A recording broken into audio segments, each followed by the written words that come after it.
Kaepernick, and I know my rights. He sacrificed his career in the NFL when he took a knee against police brutality. Now Colin Kaepernick is teaming up in Tampa to teach children of color to fight for their rights. The pandemic is worsening racial disparities in Florida. What a USF program is now doing to help Black and brown people get vaccinated. Plus, the game is done, but the cleanup is far from over. How much money it's going to cost to pick up the trash left behind after the Super Bowl. Hello and welcome to Florida Focus. I'm Demi Asensio. Ben & Jerry's is teaming up with quarterback Colin Kaepernick to inspire Tampa to fight for social justice. Reporter James Birmingham shows us what they are doing for racial equality. Ben & Jerry's commissioned a huge mural highlighting Colin Kaepernick and his nonprofit organization. The mural is 30 feet tall and 90 feet wide. It's in the heart of Old West Tampa at West Main and Albany Street. The mural shows young people and volunteers from Kaepernick's Know Your Rights campaign.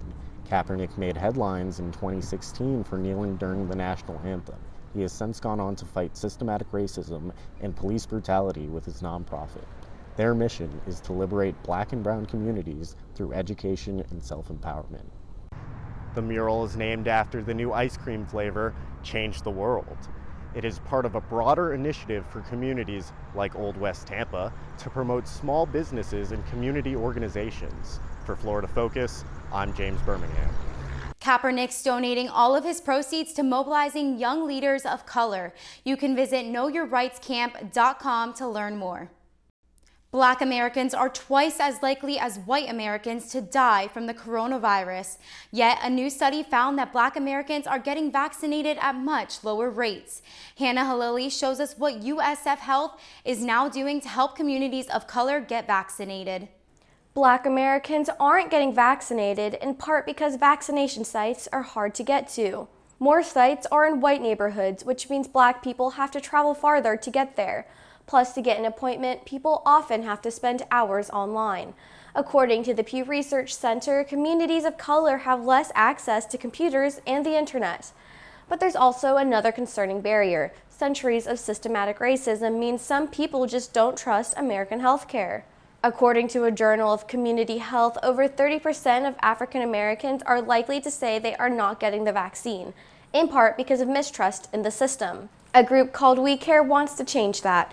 Organizers started hosting webinars with local nonprofits to educate people of color about getting the benefits of getting vaccines. Kevin Sneed is the head of the program. He says the goal is to help people make informed decisions. Once we inform people, we give them evidence, we point them to the evidence, we show them the evidence, we transparently tell them everything that we know, and at times transparently tell them what we don't know. Sneed says the program is working. Even during the course of a single conversation, people were coming back and during that time period saying, I walked in skeptical, but now you've helped me be able to change my mind. He hopes this will also encourage people of color to participate in clinical research. The FDA says Black people of color are more at risk of certain diseases, but they are rarely included in the clinical trials. This means that the data is not diverse enough. Reporting in the newsroom, I'm Hannah Halili. Cleanup is underway after thousands of fans took to the streets to celebrate the Bucs Super Bowl win. The city of Tampa estimates 10 tons of trash was picked up overnight after the game. Cleanup costs will reach over $50,000. The bulk of the trash was picked up throughout Monday, but tents and fencing will come down over the next 2 weeks. Mayor Jane Castor said the city is already making strides with the cleanup. That's all we have for Florida Focus. Thanks for watching.